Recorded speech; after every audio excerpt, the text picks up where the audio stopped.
Então, hoje, nesta reunião, nós teremos a apresentação do professor Ricardo Terra, que é professor livre-docente da Faculdade de Medicina da Universidade de São Paulo e coordenador do ICESP, do nosso setor. A cirurgia de tórax, como todos sabem, eu recordando para quem já saiu há mais tempo, a cirurgia de tórax hoje ela está assestada em todo o complexo, né? Então, estava no ICHC, a sede administrativa no INCOR, no ICESP, onde são tratados os casos oncológicos, e eventualmente em outros institutos, como ortopedia, Instituto da Criança e outros, psiquiatria, eventualmente, para casos de interconsulta.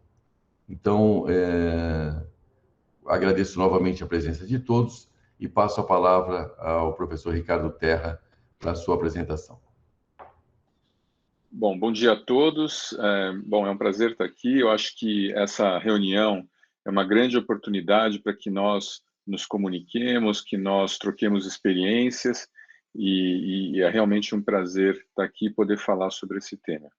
Obrigado aí, professor, pela apresentação. Bom, então, bom dia. Esse tema que nós vamos falar, atualidades no tratamento cirúrgico do câncer de pulmão, como vocês podem imaginar, é um tema bastante amplo. Eu vou focar num aspecto específico que eu considero que seja uma das grandes quebras de paradigma que aconteceu nos últimos 2 anos. Esses são meus potenciais conflitos de interesse. Eu destaco conflitos com Astra, MSD, Boehringer e BMS. Vou falar de algumas medicações. Mas o meu ponto principal aqui tem a ver com esse gráfico. Muitos de vocês devem estar familiarizados com esse gráfico do Globocan, no qual a gente tem a proporção de incidência e mortalidade para diversos cânceres no Brasil e no mundo. E o câncer de pulmão está aí em terceiro lugar, né? O câncer de pulmão é o terceiro câncer em incidência. Mas o que chama muito atenção é o degrau que vocês podem observar aqui entre a barra azul e a barra vermelha, sendo que a barra azul é a incidência, a barra vermelha é a mortalidade. Vejam logo acima o degrau do câncer de próstata, o degrau do câncer de mama. Esse degrau para o câncer de pulmão, ele é muito pequeno. E isso se dá à alta letalidade dessa doença, ou seja, grande parte daqueles que têm a doença terminam por morrer da doença. E uma parte da explicação está aqui, nesse gráfico, nessa tabela. Essa tabela é a tabela da tese de doutorado da Priscila.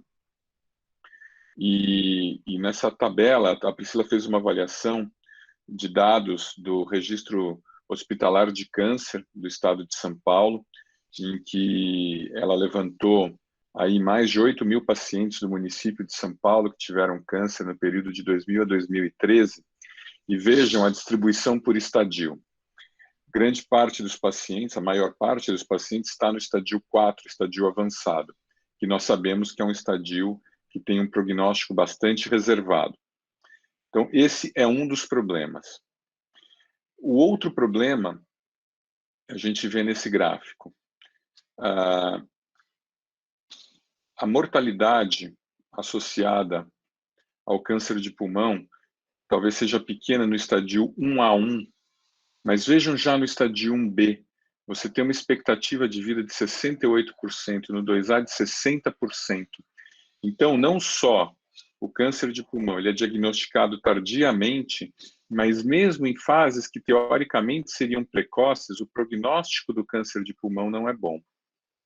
Nós temos então que ter duas estratégias diferentes. Uma seria realmente em diminuir esse diagnóstico avançado, né, aumentando o diagnóstico precoce, promovendo o chamado stage shift, e isso vem sendo bastante trabalhado com os processos de rastreamento de câncer de pulmão. Vocês já estão bem familiarizados com a publicação do NLST, no qual eles compararam o uso da tomo de baixa dose com radiografia como método de rastreamento, e eles observaram que a população que foi submetida à tomografia de baixa dose teve uma redução de risco relativo de morte de 20% para câncer. Então, realmente seria efetivo. Você promove o stage shift e uma redução da mortalidade para o câncer de pulmão. Posteriormente, isso foi em 2018 apresentado no Congresso Mundial de Pulmão no Canadá, em Toronto, e a gente vê que num estudo que foi o Nelson Trial, um estudo europeu, o mesmo foi observado, né? Os pacientes que foram submetidos a rastreamento de câncer de pulmão, né, pacientes com alto risco para câncer de pulmão e que foram submetidos a esse tratamento, tiveram uma redução de risco de morte de mais de 20%. Ou seja, você promoveu o diagnóstico precoce e esse stage shift, você promove uma redução do risco de morte por câncer de pulmão efetivamente.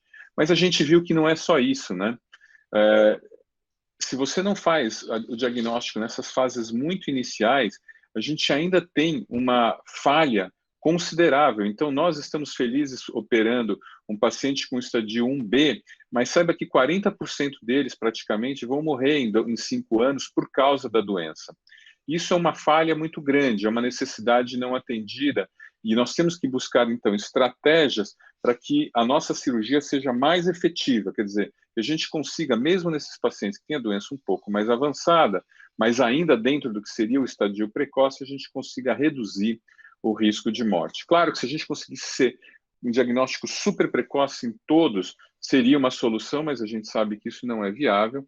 Então, nós temos que ter melhorias no tratamento. Então, como melhorar a sobrevida nos casos iniciais? O grande ponto de recorrência de mortalidade desses pacientes, obviamente, é a recorrência, é o fato de que o câncer de pulmão ele já é uma doença que tem um comportamento metastático logo inicialmente, logo na sua fase mesmo muito inicial.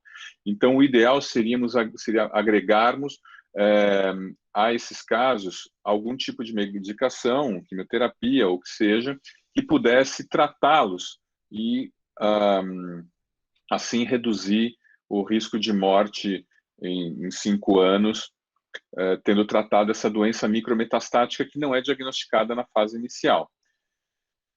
Aqui a gente vê gráficos que são oriundos de trabalhos com quimioterapia neoadjuvante e quimioterapia adjuvante. Nós vemos que administrar quimioterapia, seja no contexto neoadjuvante ou no contexto adjuvante, melhora a sobrevida desses pacientes. Então, efetivamente, esse é um caminho, né? Quer dizer, porém que precisa ser muito aprimorado, visto que a gente tem aqui um ganho de sobrevida absoluto, de sobrevida global, um ganho absoluto de sobrevida global em 5 anos de 5% no melhor cenário. Então, realmente, ainda tem um espaço muito grande para melhoria desses resultados. Bom, e eu vou comentar um pouco sobre a grande coqueluche do momento, que é a imunoterapia. A gente vai comentar adiante que isso talvez mude um pouco desse cenário. Eu fiz aqui, eu coloquei um gráfico bem para nós cirurgiões, eu não sou um especialista em imunologia, obviamente, vocês sabem, mas eu acho que o que a gente precisa entender da imunoterapia, basicamente, é que constantemente o nosso sistema imunológico tenta destruir as células tumorais, porque elas apresentam antígenos para células dendríticas, que expõem esses antígenos para células imunológicas, que ativam as células T e que, por fim, matam a célula tumoral. Deveria ser esse o ciclo. Entretanto, a célula tumoral tem um receptor de membrana que se liga à célula T, né, ao linfócito T, e que desativa esse linfócito T. Então, ele vai lá e vai para matar a célula tumoral. A célula tumoral tem esse receptor de membrana que se conecta na célula T e que automaticamente desliga a célula T, e essa célula T não promove, então, a destruição da célula tumoral. A imunoterapia, ela utiliza anticorpos que vão fazer uma ligação com esses receptores de membrana, seja na célula tumoral, seja na célula no linfócito T, e acaba não, então, ocorrendo essa conexão e, portanto, a célula T não é desligada e promove a destruição da célula tumoral. Então, assim, de uma forma bem simples, é isso que acontece. Simplesmente, a imunoterapia é um anticorpo que vai lá e impede que essa ligação entre os dois receptores de membrana ocorra e, portanto, não desativa a célula que está lá justamente para combater o tumor. Um outro conceito importante da imunoterapia é de por que nós temos que pensar na imunoterapia no contexto neoadjuvante e não o adjuvante. Quando você tem uma imunoterapia, você vai ativar o sistema imunológico, é melhor que o tumor esteja lá. Então, com isso, você consegue provocar uma ativação mais completa e mais ampla do sistema imunológico do que tentar fazer isso sem a presença dos receptores, sem a presença dos antígenos que efetivamente vão ser utilizados para o combate ao tumor. Então, isso com base já em estudos experimentais, a gente tem evidência de que o contexto neoadjuvante, antes, né, com o tumor presente, a imunoterapia ela é mais eficiente. E o último conceito a respeito de imunoterapia que eu queria colocar para vocês, na verdade não é de imunoterapia, é de patologia, mas ele é muito relevante para que vocês entendam os estudos que eu vou comentar adiante. É o conceito da resposta patológica maior.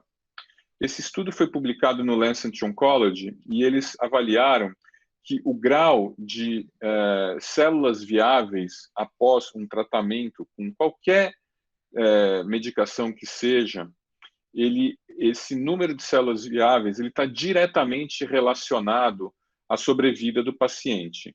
Então, quando você tem menos do que 10% de células viáveis, que é o que eles consideram como resposta patológica maior, você tem um impacto bastante significativo na sobrevida. Então, você pode utilizar esse conceito da resposta patológica maior como um desfecho substituto à sobrevida. E isso é importante porque nós precisamos de desfechos que nos deem respostas mais imediatas. Eu preciso usar uma droga e saber se ela funciona daqui a um ano, e não saber se ela funciona daqui a 5 anos, que seria o tempo que, se a gente utilizar a sobrevida global como desfecho, eu precisaria. Então, vocês vão ver que a maioria dos estudos atualmente utilizam esse desfecho, que é a resposta patológica maior, como desfecho de sucesso ou insucesso da terapia. Então, observem que isso é um desfecho que tem, claro, como todo desfecho de substituto, seus problemas, mas que ele tem já uma validação. O primeiro trabalho que utilizou a imunoterapia como uma terapia neoadjuvante, né, no contexto cirúrgico de pacientes com doença na sua fase mais inicial, ali como um BA3A, foi esse publicado em 2018 no New England, e foram resultados muito interessantes. Assim, vejam que foi um estudo pequeno, com 21 pacientes, mas eles observaram uma resposta patológica maior em 45% dos casos. Para a quimioterapia habitual, isso acontece em menos de 10% dos casos. Então, isso foi um achado bastante significativo e expressivo. Após esse trabalho, um grupo cirúrgico publicou os resultados da cirurgia com os pacientes que foram submetidos a essa imunoterapia com nivolumab antes da cirurgia, para entender se isso influenciava no resultado da cirurgia. Tem alguns detalhes desse estudo que eu acho que são muito importantes para nós cirurgiões. O primeiro é que a proporção de casos que foram submetidos à toracotomia foi muito alta, vejam, 70%, considerando que foi feito numa instituição de excelência em câncer. Isso nos sugere que talvez os autores tenham tido algum grau de dificuldade com os procedimentos.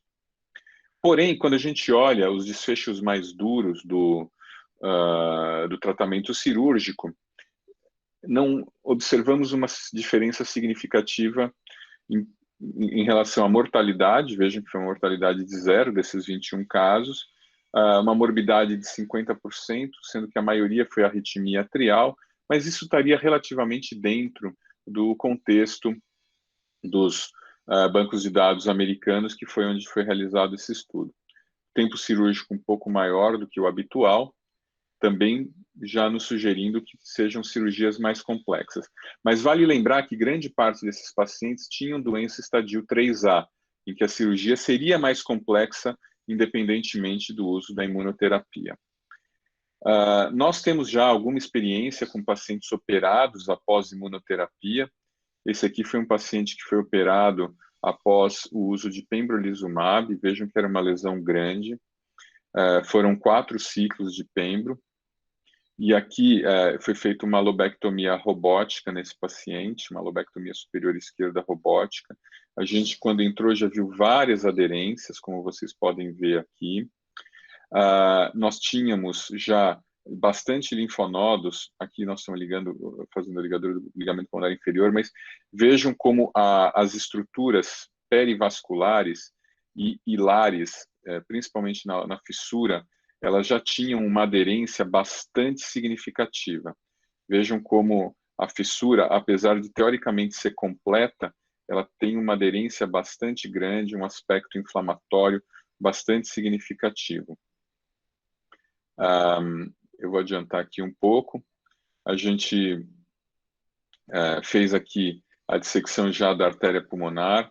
Vejam como existem muitos linfonodos, e os linfonodos estão bastante aderidos, eles não são aqueles linfonodos de fácil liberação, como a gente vê nos pacientes que são submetidos a cirurgias sem nenhum tipo de terapia neoadjuvante.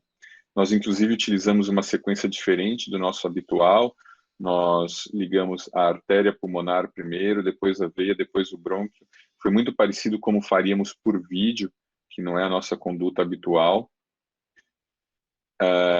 Aqui a ligadura do brônquio, a passagem do grampeador no brônquio. E aí é isso que eu queria mostrar para vocês, como os linfonodos estavam bastante aderidos e com uma carapaça espessa aqui ao redor da artéria pulmonar. E isso tem a ver com a própria imunoterapia, que provoca um processo inflamatório sistêmico e provoca um processo inflamatório perivascular, justamente pela proximidade com esses linfonodos que ficam inflamados. Isso tem uma coisa importante, a gente vai falar adiante, que tem a ver com o tempo da realização da imunoterapia para a cirurgia. Esse estudo, que foi o NeoStar, que foi apresentado no Congresso Mundial de Pulmão em Barcelona, em 2019, foi o primeiro também com o nivolumab e ipilimumab, a nos falar sobre resultados cirúrgicos com mais detalhes. Só para vocês entenderem, é um estudo pequeno, fase 2, com 44 pacientes. Foi feito ou nivolumab, uma combinação de nivolumab e ipilimumab, e aí os pacientes foram operados. A gente vê nesse estudo respostas patológicas completas maiores em até 44%, então reforçando aquela questão de que esses pacientes têm realmente uma resposta mais exuberante do que com a quimioterapia citotóxica habitual. E aí a gente tem alguns dados outros importantes para nós cirurgiões. O primeiro, que 90% dos pacientes foram operados, então existiu essa... não é que esses pacientes se perderam, né? O cirurgião sempre fala, pô, mas a gente vai fazer uma terapia adjuvante, neoadjuvante, esse paciente pode perder a oportunidade de ser operado. Isso aconteceu em 10% dos casos. Na verdade, isso é semelhante a qualquer outra técnica, a qualquer outra neoadjuvância com quimioterapia citotóxica. Mas eu queria ressaltar aqui o que eles reportaram nesse estudo, que foi o chamado nodal flare, ou pseudoprogressão. Você tem com a imunoterapia um processo que às vezes confunde o cirurgião, que é o aumento dos linfonodos, que não necessariamente não estão disponíveis. Você tem um aumento dos linfonodos que não estão realizados à progressão da doença, e sim a essa inflamação eventual causada pela imunoterapia. Isso pode, inclusive, ter captação no PET e, portanto, reforça a necessidade de, se você tem alguma progressão, de você efetivamente ir lá e estadiar o paciente invasivamente, e não simplesmente interpretar que aquilo é uma progressão tumoral. Eles recomendam que a ressecção aconteça de 20 a 40 dias, e para evitar aquilo que a gente viu naquele caso que eu apresentei, que você já tinha uma fibrose maior ao redor da artéria. Então, tentar evitar, postergar isso. e a gente vê que eles tiveram 20% dos casos em que a cirurgia precisou ser um pouco postergada, em especial por causa de coisas não relacionadas à medicação, logística e tudo mais. Apenas um caso teve um evento adverso relacionado efetivamente à imunoterapia, que foi uma pneumonite. Os tipos de ressecção, os resultados da cirurgia, que são 4 dias de internação, tempo de operação também bastante semelhante ao habitual. E aí, aqui, eu quero ressaltar que aparecem complicações, como, por exemplo, a pneumonite, que estão relacionadas à imunoterapia. São complicações que nós, cirurgiões, não estamos habituados. Então, é algo que nós vamos ter que começar a nos informar melhor, porque entrando isso na nossa prática, a gente vai ter que aprender sobre esse tipo de evento adverso. Eles fizeram uma avaliação da complexidade da ressecção, mas isso é bem difícil de avaliar, né, pessoal? Porque é algo bastante subjetivo, mas, de qualquer forma, 40% dos casos, os cirurgiões que operaram consideraram como mais difícil do que o habitual. Agora, no Congresso de 2020, que foi online, apresentaram os resultados do estudo LCMC3, que também é um estudo que é fase 2, que não foi feito comparação. Ele foi um estudo em que a população de pacientes também com estadio 1B a 3A receberam um outro tipo de imunoterápico, que é o atezolizumab, já com um número mais robusto aqui de 160 pacientes, aliás, 181 pacientes. Vejam que 10% progrediram para a cirurgia, então, mantendo aquele mesmo padrão de mais ou menos uns 10% vão se perder no caminho. A gente vê, mais uma vez, que aqui foram 12% dos pacientes não conseguiram ser submetidos à cirurgia dentro do que seria a janela ideal, a maioria deles por problemas logísticos. 4 deles, né, desses 160, um número pequeno, foram por problemas relacionados à imunoterapia, então que acabaram tendo algum evento adverso que postergou a cirurgia. E nesse estudo do LCMC3, a gente já começa a ver que o número de cirurgias minimamente invasivas foi bem maior. Talvez isso tenha a ver com uma certa curva de aprendizado com a própria cirurgia no contexto da imunoterapia. Então, mais do que 50% dos pacientes foram realmente submetidos a procedimentos minimamente invasivos. O padrão de complicações está dentro do que seria o padrão internacional, com uma mortalidade da ordem de 2%, um tempo de internação de 7 dias, lembrando que esses são pacientes graves, né? São pacientes que têm são pacientes que têm tumores maiores. E esse gráfico, eu queria também ressaltar, ele nos mostra quais que foram as complicações relacionadas à imunoterapia antes da cirurgia. Então, vejam, pneumonite, hipotiroidismo, colite, e isso são detalhes que nós vamos ter que entender, porque quando formos operar esses pacientes, teremos que buscar ativamente esse tipo de complicação nessa população, então a percepção disso para nós vai ser importante.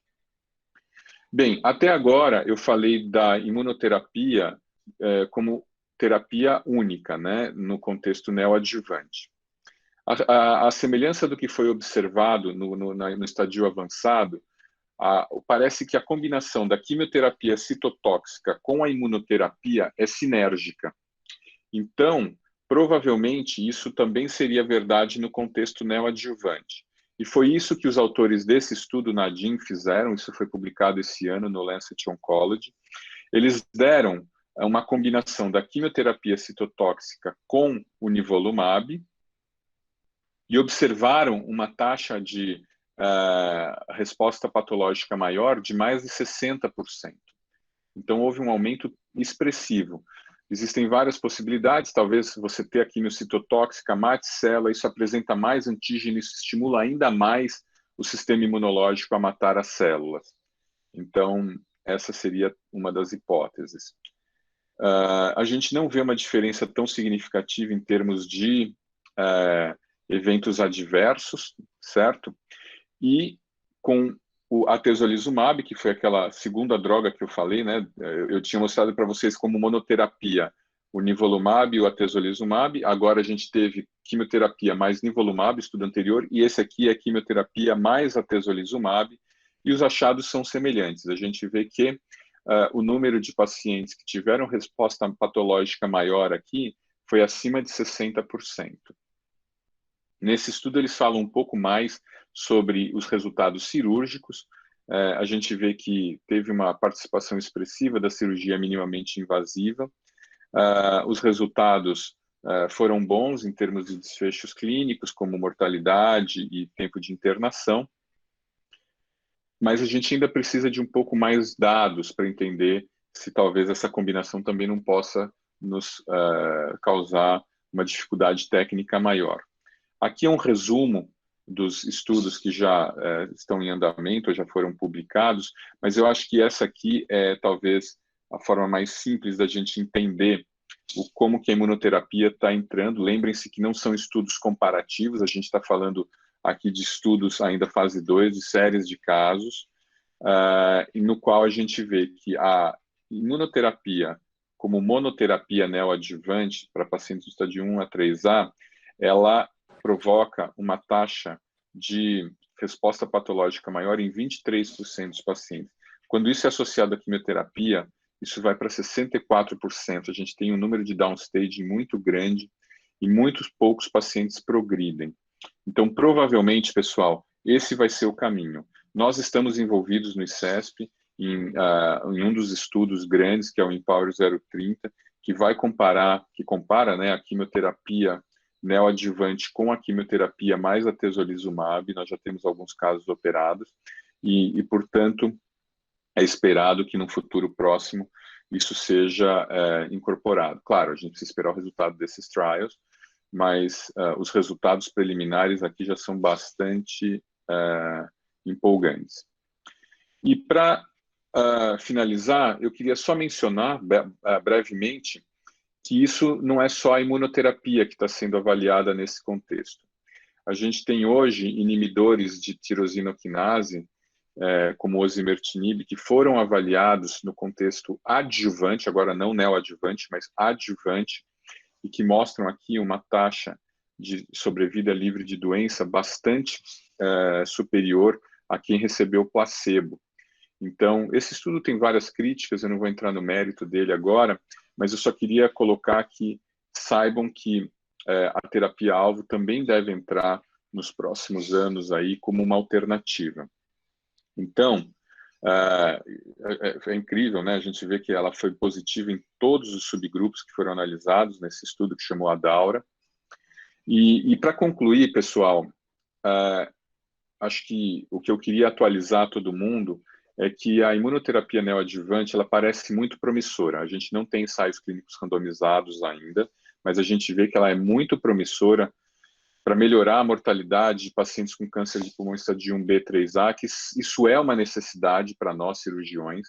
Nós precisamos melhorar o resultado dos pacientes que estão dentro desse estadio, que tem, na melhor das hipóteses, uma sobrevida aí de 60% a 65% em 5 anos. Então, com essas respostas que a gente viu, isso parece ser uma terapia que vai nos ajudar.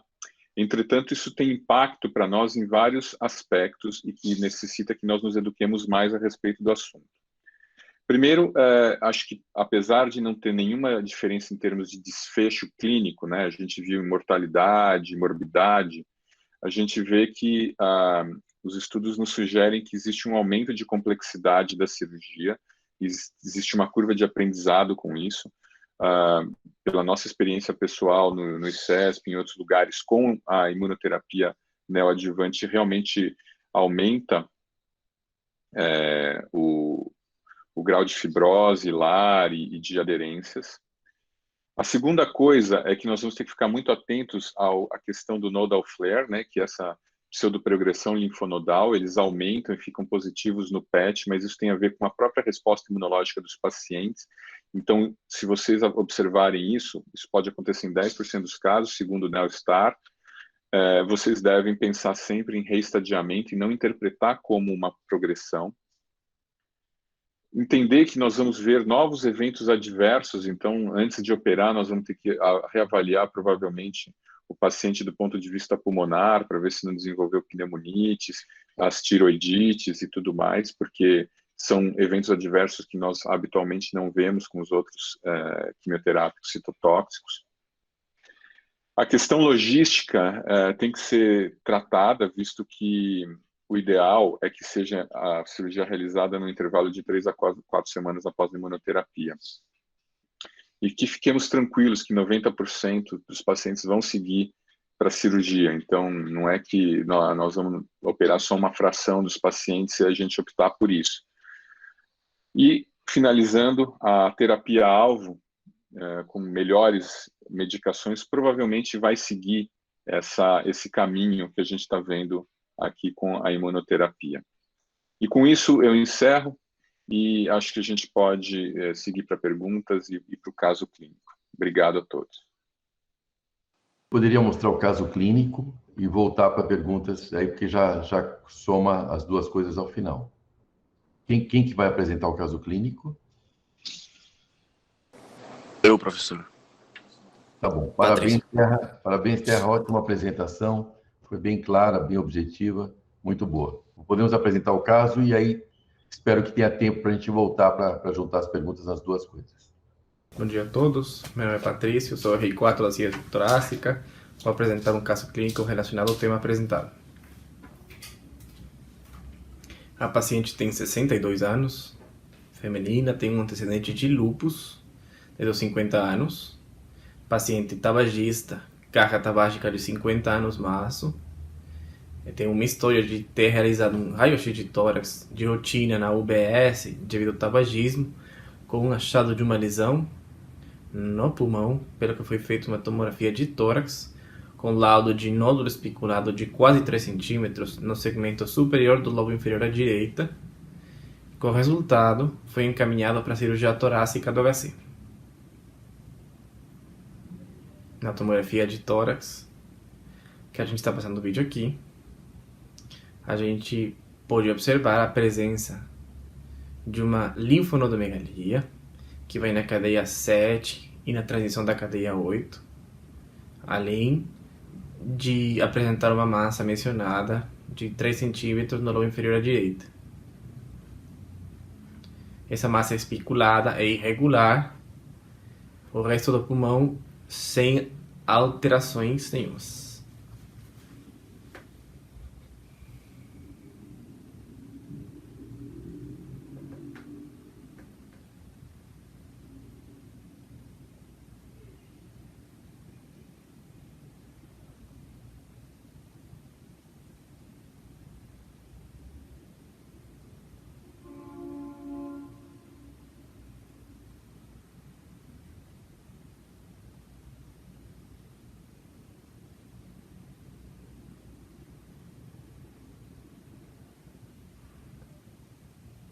Após a tomografia, a gente decidiu fazer uma biópsia transtorácica. O resultado anatomopatológico veio com um adenocarcinoma com um EGFR selvagem não mutado, com imunohistoquímica com TTF1 positivo e na piscina positivo, pelo que foi encaminhado para o ICESP. Na primeira consulta no ICESP, a gente decidiu fazer exames complementares, tanto clínicos como estadiamento, ecocardiograma, prova de fluxo pulmonar, PET-CT e ressonância magnética de crânio. Em relação aos exames complementares, ecocardiograma sem novidades, normal, espirometria com bons resultados, ressonância magnética de crânio sem evidência de doença. No PET, que vai passar agora no vídeo, a gente tem uma massa especulada no segmento superior do lobo inferior à direita, que mede 4,7 centímetros, com uma captação de 16,1, apresentando espículas na pleura costal e na fissura oblíqua e bilateral, mais espessamento dos septos interlobulares na periferia. Além linfonodomegalia na cadeia direita hilar, que mede 1,7 centímetros, captando 12,1. O laudo que aqui está apresentado. Com o resultado, a gente decidiu indicação para fazer o EBUS. No EBUS, foram avaliadas as cadeias 4R, 4L, 2, 7, 10, 11. As cadeias que tinham indicação para funcionar foram a cadeia 4R e 7. Cadeia 4R com tecido de linfoma residual e 7 que veio positiva para neoplasia. Com o resultado, a gente decidiu para passar para o tumor POD, onde foi decidido encaminhar para a oncologia clínica. Com esse resultado dos exames complementares, a gente chegou a um diagnóstico final de um adenocarcinoma de pulmão no lobo inferior direita, T2N2M2N0, estadio 3A, com N2 de cadeia única, EGFR selvagem. Com resultado, a gente decidiu e optou para fazer imunoterapia, porém a paciente, pelo antecedente de lúpus, não foi uma boa candidata e foi decidido realizar quimioterapia neoadjuvante com 4 ciclos de carboplatina e pemetrexed de março até junho de 2020. Logo após finalização da quimioterapia, foi realizado um PET de controle que a gente observou uma redução de hipermetabolismo em relação à massa, que tinha 16,1, foi para 8,2, e também tem redução de tamanho, e foi para de 4,7 a 3,4, além da linfonodomegalia, que foi de 1,7 para 1,5, e a captação de 12 até 6,8. Com esse resultado, foi solicitado uma reavaliação da gente e foi decidido realizar uma lobectomia inferior à direita por VATS.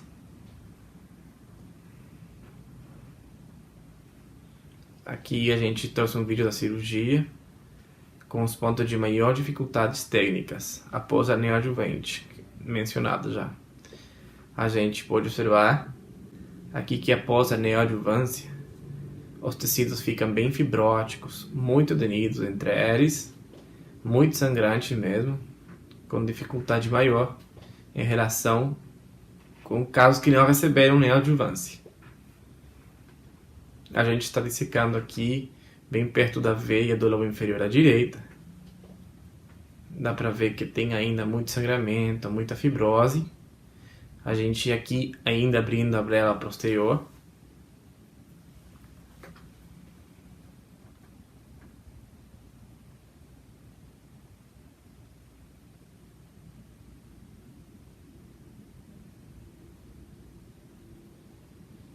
Dissecando o mediastino para tentar chegar ao linfonodo da cadeia 8, 7 que foi posicionado. A gente daqui a pouco vamos ver um linfonodo grande, que fica bem na transição da cadeia 7 para a cadeia 8. Novamente mencionar que logo após a neoadjuvância, os tecidos ficam bem aderidos, fibróticos, sangra com facilidade, e o que tem uma maior dificuldade técnica para o cirurgião.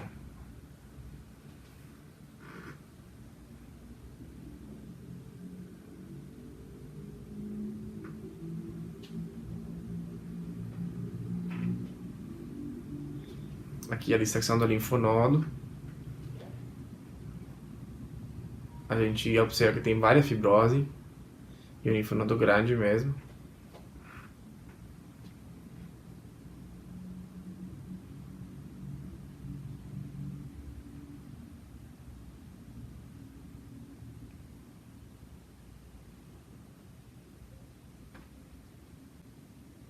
A gente finalmente conseguiu tirar a linfonodomegalia.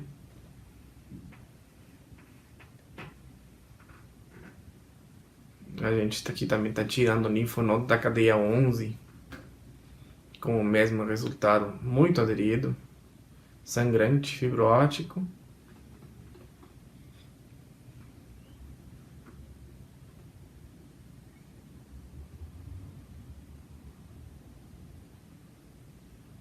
A gente aqui está tentando fazer um grampeamento do parênquima pulmonar para tentar chegar na artéria do lobo inferior à direita.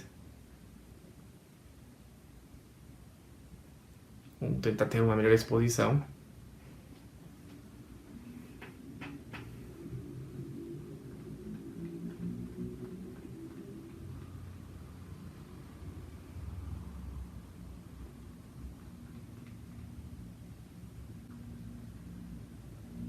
A gente aqui está grampeando o resto do parênquima pulmonar.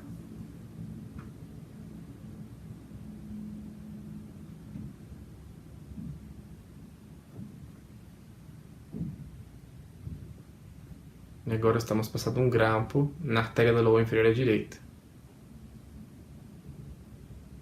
que ocorre sem intercorrências. Em relação ao grampamento da veia e do bronco, do lobo inferior à direita, não teve nenhuma dificuldade. O anátomo patológico após a cirurgia, que veio com um adenocarcinoma invasivo peritonamente papilar, com uma resposta pelatética mais de 10% de neoplasia viável, analisados os linfonodos da cadeia 2R, 4R, 7, 10, 11 e 12, que vieram negativos, e a cadeia 8 veio com uma metástase, com extensão extracapsular não detectada. E finalmente, com o estadionamento patológico com YPT2C, TN2. Aí a paciente teve um retorno com a oncologia clínica, realizando uma tomografia de tórax em dezembro de 2020, que teve uma boa evolução, sem recidiva, e ainda se mantém em segmento clínico pela especialidade da oncologia clínica. Muito obrigado.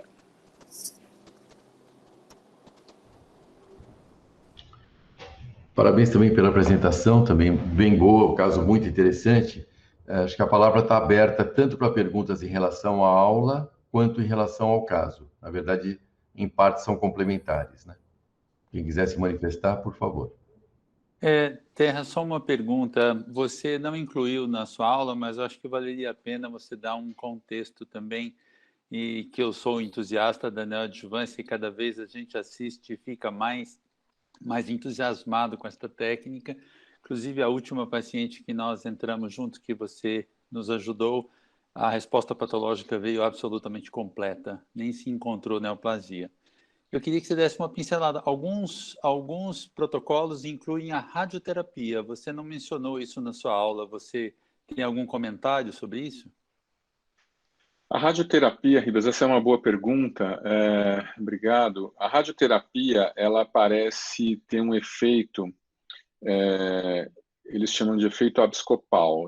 A radioterapia, ela vai provocar uma lesão nas células, tá certo? Elas vão ter mais exposição de antígeno, e isso promoveria, então, em tese, uma resposta imunológica até mais exuberante. Por isso que faz sentido você pensar em fazer a radioterapia no pré-operatório da lesão, fazer a imunoterapia e depois operar. Então, essa seria até para que você sensibilizasse mais o sistema imunológico, com isso você teria talvez um resultado ainda melhor da imunoterapia. Isso é absolutamente experimental, isso tem um racional biológico, é algo que também está em estudo, mas é um pouco diferente do que seria a radioterapia, como a gente vê com irradiação do mediastino e tudo mais. Ela teria mais um efeito sensibilizante. É algo também para a gente aprender, né? Muito bem. Eu acho que nesse caso, só um comentário que eu ia fazer a respeito do caso, vocês viram que no final, com a quimioterapia citotóxica convencional, a gente teve mais de 10% de células viáveis. Isso não foi quantificado exatamente, mas é o que a gente espera mesmo. O grande problema que a gente tem com os quimioterápicos atuais, até por isso existe tanto debate, até por isso que tem muita gente, nós mesmos somos um pouco céticos em relação à vantagem assim, muito grande que a quimioterapia vai trazer para pacientes, principalmente estadio assim, 2B, 2A, 1B, né? É porque o ganho que você tem, né, a eficiência das medicações é pequena. aumentando a eficiência das medicações, a gente muda bastante esse jogo.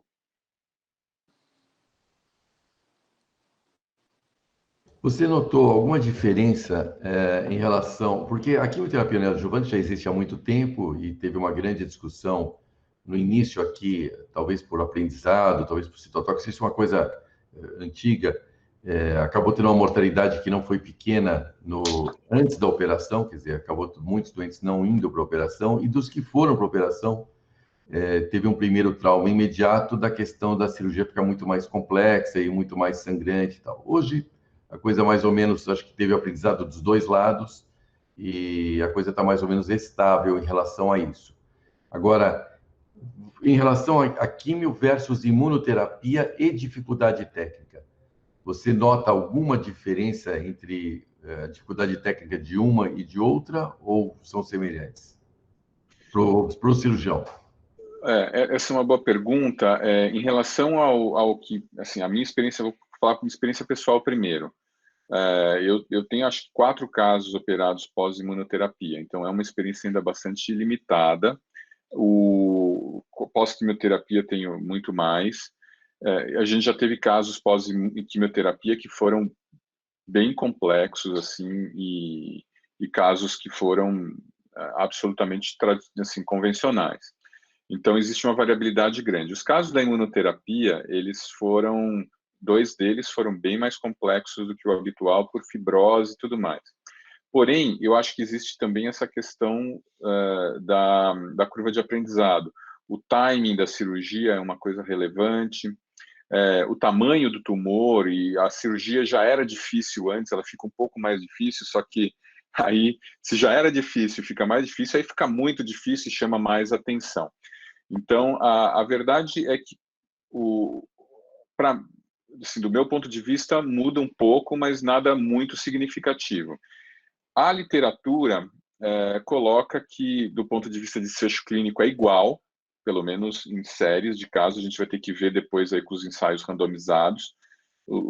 Assim, os números são iguais, mas a percepção dos cirurgiões é que seria também um pouco mais difícil. Então, a impressão que dá é que vai ser um pouco mais complexo mesmo. Alguém quer mais fazer algum comentário ou pergunta em relação ou à aula ou ao caso? Eu queria aproveitar, Paulo, muito interessante, não só a apresentação como os vídeos, e não de propósito, né, você colocou 2 robóticas. Então, minha pergunta é em relação a isso, quer dizer, uma vez que a gente, com a imunoterapia aí no futuro, a gente vai ter cada vez cirurgias mais difíceis, sobretudo no hilo, né, na dissecção mediastinal, na relação com os vasos. Eu queria que você comentasse um pouquinho, você tem provavelmente a maior experiência hoje brasileira com robótica nessa área, se isso faz realmente diferença, porque a impressão que a gente vê quando vê o vídeo, né, eu não faço robótica, eu faço convencional, eu acho que é melhor com a robótica, a gente tem uma visão melhor, parece ser mais seguro. Você podia comentar a respeito? Claro, acho que também outra excelente pergunta, uma questão importante e que vai gerar, assim, opiniões sempre muito emotivas, né, para os dois lados. Eu tenho meu conflito de interesse porque eu sou um cirurgião que adotou a robótica de forma muito completa, e eu acho que é melhor. Agora, a gente tem um dado da literatura que é um dado bastante interessante, e que acho que responde um pouco disso que você está falando, Paulo, que é o seguinte: foi feito um estudo com o banco de dados National Cancer Database. Eles pegaram cirurgiões de alto volume de vídeo versus alto volume de robótica, e aí compararam os resultados dessas 2 casuísticas, fizeram scores de propensão e compararam os resultados. Então, a gente está falando de gente muito experiente com robô e muito experiente com vídeo. Tudo bem, é um estudo retrospectivo, tem alguns detalhes, mas os resultados, em geral, são parecidos. Tá? A robótica demora um pouco mais, mas tem 2 dados que são, na minha opinião, críticos, que respondem isso que você está falando. A gente teve quase o dobro de conversões na cirurgia por vídeo quando a gente compara com a cirurgia robótica. E aí, vamos entender o porquê que teve essas conversões. Provavelmente foi por problemas de dissecção técnica do hilo pulmonar. Né? Quer dizer, um cirurgião muito experiente, ele vai optar por converter, ou ela vai optar por converter, se tiver alguma dificuldade técnica no hilo pulmonar relacionada aos vasos, né? Pode ser também pelo tamanho, dificuldade de manipulação, mas o fato é que é provável que a cirurgia robótica tenha permitido que esses cirurgiões fizessem uma cirurgia mais segura no hilo pulmonar, justamente pelas grandes vantagens que a robótica nos traz, que é a visão tridimensional e uma maior destreza dos instrumentos cirúrgicos. Existem pessoas que são muito habilidosas com a cirurgia por vídeo, é um fato. É um fato, não quer dizer que não seja possível fazer, mas quando você pega dois grupos de pessoas muito experientes com os dois métodos, quem faz robótica tem menos taxa de conversão. E aí você começa a enxergar uma pequena diferença também nos desfechos clínicos. Então, respondendo de forma bem objetiva, a robótica provavelmente deixa a dissecção hilar mais fácil e, portanto, nesse contexto da imunoterapia, em que isso é um dos problemas, eu acho, né, a gente não tem evidência científica para isso, em que vai ser uma das coisas que mais a gente vai encontrar diferença. Acho que o Pedro que quis fazer alguma pergunta, algum comentário? Ô, professor, na verdade é aquilo que o senhor tinha falado um pouco, não sei, o cabelo estava em cirurgia, não peguei toda a aula do Terra, mas eu acho que uma coisa que às vezes também complica é que o cirurgião quer mandar para a neoadjuvância aquele caso que ele acha que não é cirúrgico, de cara, sabe? Eu acho que a ideia, assim, não é com a neoadjuvância transformar uma cirurgia irressecável numa ressecável, né? A ideia é, oncologicamente, você dar um tratamento superior para o paciente. Esse seria, eu acho, o conceito. Não sei se o Terra falou alguma coisa nesse aspecto. Por isso que, talvez, quando força na indicação, querendo fazer neoadjuvância para transformar, aí dá uma complicação mesmo. Aí, de fato, vai ficar mais... Porque ela não é esse o objetivo, em princípio, né? Eu concordo plenamente, e a gente tem também evidência na literatura disso. Eu queria mencionar aquele estudo Van Merbeek, que foi o estudo europeu de neoadjuvância, que foi um estudo negativo, comparando a quimioterapia e radioterapia versus cirurgia mais quimioterapia, né? E que foi negativo, então dizendo que a cirurgia não seria algo vantajoso. Mas quando você vai olhar os pacientes que foram incluídos no estudo, você tem assim 30% dos pacientes com doença 3B. Então, a impressão que a gente tem é que os cirurgiões naquele momento realmente pensavam em tratar pacientes que seriam inoperáveis, em transformá-los em operáveis. Quer dizer, isso era um conceito do final dos anos 90, começo dos anos 2000, e que não é esse o objetivo. O objetivo da quimioterapia, da imunoterapia, da terapia-alvo no contexto perioperatório é de reduzir a incidência de doença quer dizer, combater a doença micrometastática e aumentar a curabilidade dos pacientes. Não é transformar o paciente num paciente operável. Isso pode até eventualmente acontecer, pode até facilitar a cirurgia, porque o tumor diminui um pouco, tal, mas esse não é o objetivo primário da técnica, né? É que esse conceito foi vendido mesmo, e foi vendido até pela indústria no início, que era justamente de tornar doentes potencialmente ressecáveis. E aí até um contraponto a essa questão foi que, pois, como isso não funcionou, e se tentava fazer o que está sendo feito hoje, e tudo indica que com bom resultado, mas no primeiro momento havia até um questionamento de se isso não era um interesse comercial, entendeu?